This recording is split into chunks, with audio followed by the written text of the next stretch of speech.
Hey witches, today I'm back with another book review that I'm very excited about and I have been meaning to do for a long time. I'm so sorry for the delay.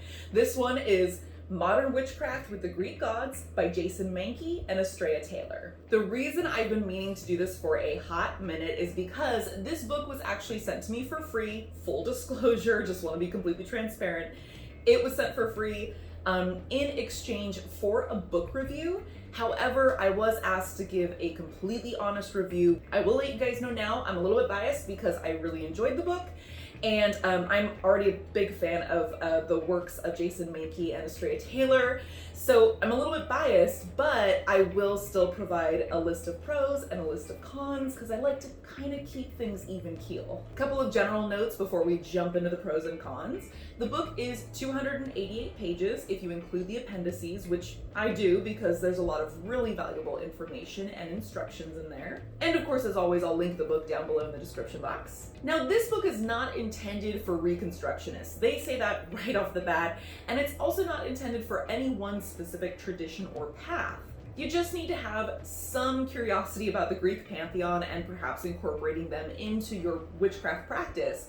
And that's about it. There are no other prerequisites. I wouldn't even say that you need to be all that familiar with Greek mythology before reading this book. However, I'll touch on that a little bit more in a bit.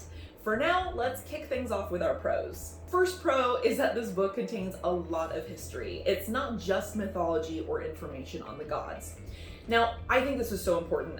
When studying pantheons and ancient myth, it is crucial to understand the context under which these myths were created and deities were worshipped, as well as their origins and influence and spread across regions and cultures and over time. Mankey and Taylor also point out when going over certain deities why it's important to understand where they come from and the time that they come from. That explains certain aspects of their personality or their traits, why those traits were important, why maybe now we look at them as negatives but at the time they were positives, and so on. I won't go on this too much. You guys, if you're familiar with my runes videos, with my history of the Sabbath videos, you guys know why I feel that understanding the context under which something was created, written, etc. is very important. So I'm not going to go on about it, just yeah. Next, the book doesn't simply list, oh, this is the god of XYZ, which you guys probably know. Once again, if you've heard me talk about things like correspondences, oversimplification like that doesn't serve any purpose. Although the gods had their domains, they were never that simple. And I think in our contemporary proclivity for instant gratification and instant Googleable answers, we do ourselves and the gods an injustice by defining them by a few natural forces when we may be looking into gods of interest or someone to assist in a specific need. I appreciate so much that one has to dig further into each god's section in order to understand their duties and their nuances. Just like you need a foundational practice to get magic to work. Or if you want to use a particular ingredient, it's going to be much more impactful if you understand why you're using that ingredient or why it is of a particular correspondence rather than just plucking it from a chart or an internet search. If you are going to work with or make a request of a god, you should have enough respect to educate yourself on their background and personal history. I would definitely say that this book does a very good job of not only stressing that, but helping you do so. Now, Mankey and Taylor are the two main authors, but I absolutely love there are guest authors for sections on personal insights. I love that there are guest authors, and I love that there are personal insights. The amount of diversity in beliefs and practices in both modern day witchcraft as well as paganism demands acknowledgement. These insights show a wide display of how different individuals heard their calling to the Greek pantheon or a specific deity, how they started their exploration of this relationship, and so on. And I think that's worthy of celebration, but it also serves as a valuable guide to show that the reader's process doesn't have to look like anybody else's. I see a lot of people online going, is this a sign? Is this is somebody trying to call to me? My experience wasn't like your experience, and kind of doubting things where we shouldn't, because everybody's experience is going to be different.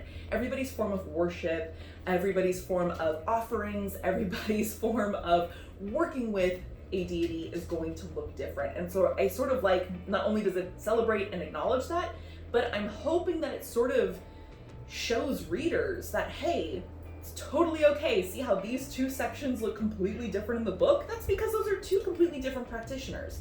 So don't expect yours to look the same as this random person online's. That said, the next pro is that I love the variety. The main biggest chunk of the book is broken into sections, being the Olympians, other major deities, popular Greek gods, and other notable deities, which includes some Roman gods, titans, and primordial forces. Firstly, you don't often see these sort of lesser gods in a lot of books, particularly ones focused on witchcraft, except for maybe a few that happen to be particularly popular with witches, such as Hecate, Selene, or Persephone. Then also within these sections, each deity gets their own devoted section that includes historical context, a generalization of their mythology, personal insights, as I mentioned, and spells and rituals for making requests of them or working with them.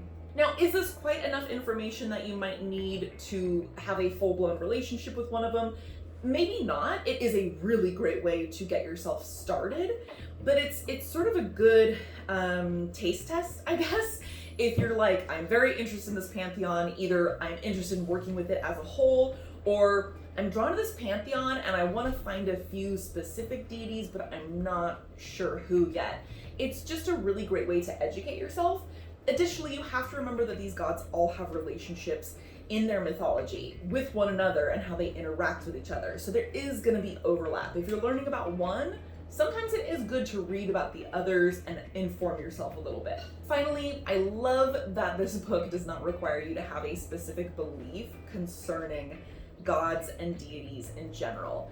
Let me read a segment from the conclusion that will kind of show you what I mean. No matter how one interprets the gods, they are ever present. For some, they are anthropomorphic forces, poetic references to the power found in the natural world. For others, they are frequent visitors to magical spaces and are partners in the spells we weave as witches. Some see them as parts of a greater whole, while others find their individuality to be a defining characteristic.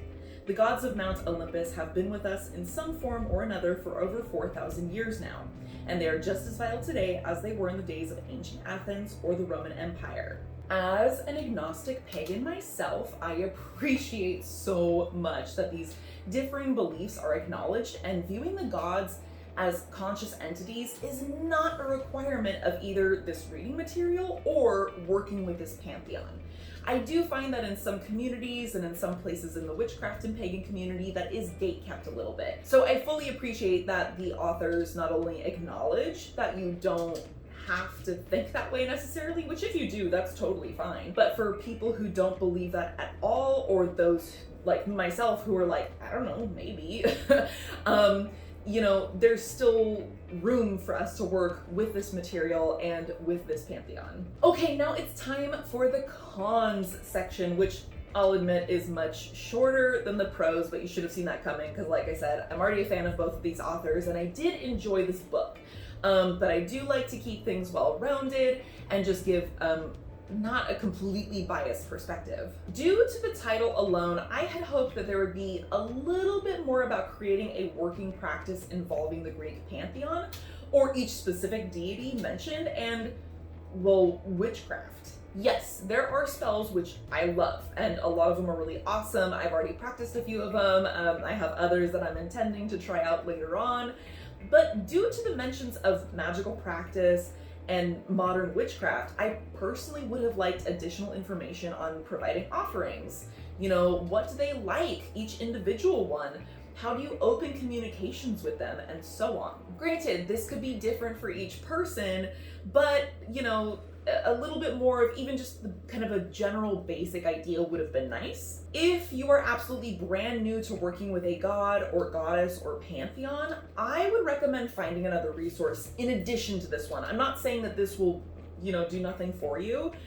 I don't say that by any means, but I do think having an additional text on hand that gives a little bit more information on kind of starting off that relationship would be beneficial. But that also takes me to my next con. I believe this book is valuable during a select window of experience. Although It's not necessarily a brief window. As I said, if you're brand new to the Greek pantheon or working with gods in general, Greek or otherwise, you might need some supplemental texts or videos or podcasts or just information in general. On the other hand, if you've been studying the Greek gods for a lengthy time, you may not find any new information in this book. I fortunately am right in that sweet spot of I'm not exactly a beginner, but I'm not like super well versed in Greek mythology, the Greek pantheon, or working with deity in general.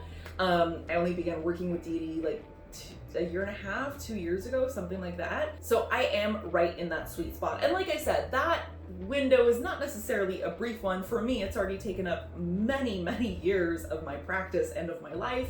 And for some people it's longer and some people it's shorter, but I would say it is limited. At the end of the day, do I recommend this text? Probably, obviously, yes. The answer to that is yes. I absolutely recommend it. I did put a link down below in the description box for you to go ahead and pick up a copy for yourself. Thanks for tuning in, witches. If you're looking for some more of my book reviews, you can check out my playlist right here.